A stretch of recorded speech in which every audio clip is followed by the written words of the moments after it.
Hola amigos de Jurídicos de Panamá en YouTube y en Facebook.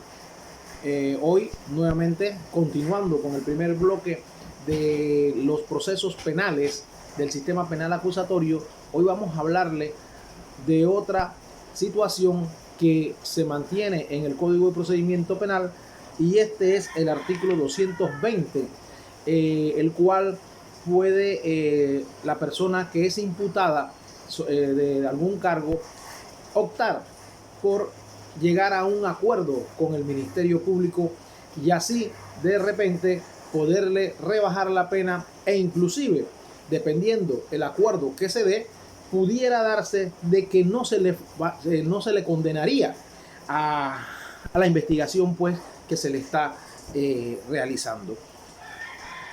El Código de Procedimiento Penal habla pues de que a partir de la audiencia de formulación de imputación, ¿no? Y antes de ser presentada la acusación ante el juez de garantía, el Ministerio Público y el imputado pueden realizar esos acuerdos relacionados efectivamente con, primero, que el imputado acepte los cargos o los hechos de esa imputación o acusación o parte de ellos, ¿no? Así como también como la pena a imponer en tal sentido. Hay otra situación también que es la colaboración eficaz para el esclarecimiento del delito, para evitar que se continúe su ejecución, para evitar que su realización o se realicen otras clases de delitos, o cuando aporte información esencial para descubrir a sus autores o partícipes. De ahí entonces pues de que al llegar a este acuerdo, el fiscal en primera instancia debe de presentarlo ante el juez de garantía, porque es el juez de garantía el que va a determinar si ese acuerdo es viable o no es viable, solamente en un aspecto, porque el juez de garantía no podría negarlo si todos los aspectos que dice la ley están contemplados. Y así lo dice la norma, el 220 del Código de Procedimiento Penal es claro cuando dice pues de que el juez de garantía únicamente podría negarlo por desconocimiento de los derechos o garantías fundamentales, o cuando existan indicios de corrupción. El imputado tiene que estar clarito cuál sería el beneficio o de repente las circunstancias, ¿no? O qué le podría afectar a él llegar a un acuerdo de pena. Eso tiene que tenerlo claro el imputado, porque son preguntas que de repente el juez de garantía podría hacerle al imputado a ver si existe que el imputado esté claro de lo que está haciendo. Y lógico, si existe alguna corrupción en tal sentido, esto el juez podría negarlo. Esas serían las excepciones que puede haber aquí en los acuerdos de pena, y que el juez podría negar en cierta forma tal circunstancia. Bien, una vez que se apruebe ese acuerdo, dijimos en el numeral 1 que es la aceptación del imputado de los hechos de la imputación o acusación.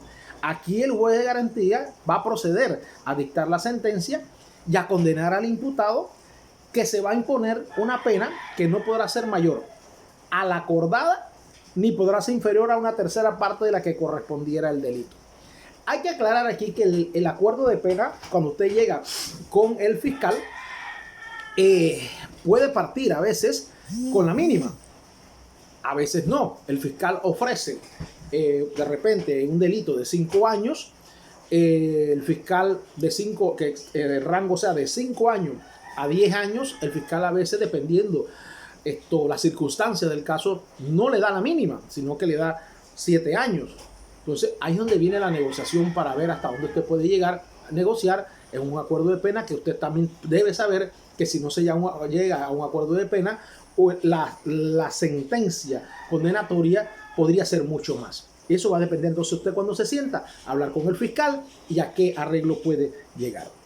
De ahí pues que entonces el numeral 2, que es la colaboración eficaz del imputado, aquí esto se podrá acordar definitivamente con la fiscalía una rebaja de la pena, o de lo contrario, que no se le formulen cargos al imputado.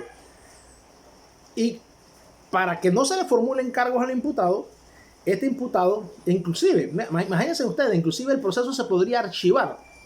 Se podría archivar el proceso en lo que respecta a la persona que se tomó este acuerdo en este numeral 2 que dice la colaboración eficaz del imputado para esclarecimiento del delito o para evitar que continúe su ejecución. Si eso se diera, pudiera el proceso archivarse porque usted ha cooperado.